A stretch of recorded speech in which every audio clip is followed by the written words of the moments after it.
Good morning, everyone. My name is Leah Wapner. I am the CEO of the Israeli Medical Association. Unfortunately, I'm not able to be there in Seoul, so I am sending you this message here from our sunny Tel Aviv. I would like to first start and congratulate Dr. Chu and Dr. Shin for having this important meeting and hosting the WMA in Seoul. And I'm sure you're going to have a wonderful meeting. And this is not an easy time for you, as I know. We are all aware of the great challenges that you as physicians face in Korea. And the KMA is leading a very difficult struggle. And as one who's been in a few struggles, we are all aware of how difficult this is. Physicians get up in the morning and want to take care of their patients. They don't want to go on fights. They don't want to have conflicts with the government. But sometimes there just is no other choice. And I know that you are all now facing a critical moment for physicians in South Korea. The moment where it will be decided whether medicine will be clear who is a physician that studied and has been licensed and trained in modern medicine, and who is someone who practices traditional medicine. I think that in the East in general, there is something which we don't always know, the idea of traditional medicine, and a patient can choose between traditional medicine and between what we call modern medicine or Western medicine.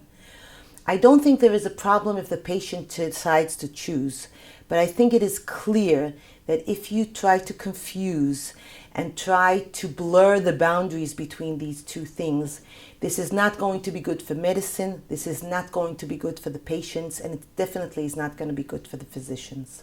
So I know that your cause is just, I know that your battle is difficult, and most of all, I know that as physicians, this is against what you would like to do.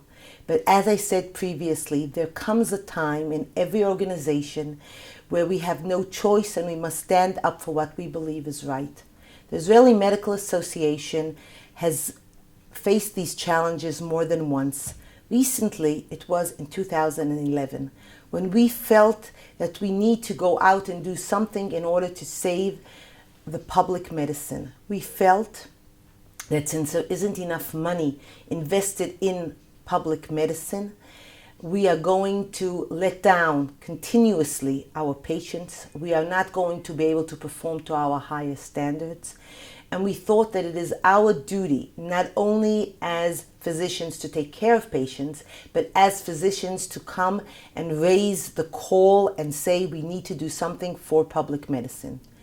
So we went on a 1.5 year battle. It wasn't always a strike. There was some industrial actions. There was some public relations battles that we had to fight. There was a lot of negotiations. There were a lot of challenges and difficulties. We saw a lot of disappointments. There were a lot of hurdles. Most of all, it was extremely difficult to have this going on for over a 1.5 years. But I think that in the end, we were quite successful. You're never 100% successful, but we were successful enough. Right after it, our own members thought that maybe it wasn't good enough, maybe it was wrong. And it took a period of another 2 years for people to start to realize that, first of all, our campaign was just. Our campaign was right. We needed to do it. And in the end, we also had good achievements. What we went on strike was because we thought we don't have enough physicians.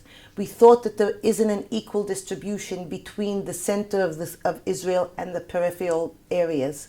We thought that we don't do enough to encourage physicians to stay within the public system, and we find them running to the private system. And we said that in the end, you need to have incentives and to put incentives there. We reached an agreement that was negotiated for over a half a year. Through that time, we went through our longest industrial action. We were on strikes on and off for about 127 days. it was extremely difficult to maintain public opinion when you have a very strong forces against you trying to belittle your cause, trying to say that you are just there for self-interest, trying to make it all about something wrong about physicians. But I believe that if you put a clear message together, a simple message, if the public, you repeat it over and over again, I think the public understands that the physicians are there to help them. I think the public is intelligent enough to go beyond propaganda that is sometimes by employers or sometimes by governments. I think that in the end, every single person from the public believes his physician, and he knows that the physician is there to help him. So if you have a clear message, if you repeat it, if you explain it, if you are very clear that you are, what is your cause, what is your aim, what are your justifications, and what are your arguments, I think that you are able to, in the end, win or at least succeed in most of what you're doing. I think that it is also easy for physicians in one aspect, that until they decide to go on any type of campaign, it's usually when they know that there is no other alternative. So what I would like to do from here is to support all of you in Korea, to understand and to say that I completely relate and appreciate how difficult this moment must be. But I also know that you have a wonderful leadership, and the leadership that we meet in the WMA, as I said again, Dr. Chu and Dr. Shin, is a leadership that you can follow, that I'm sure will be able to, at the end, navigate this very difficult time and will be able to bring the Korean Medical Association to a safe harbor.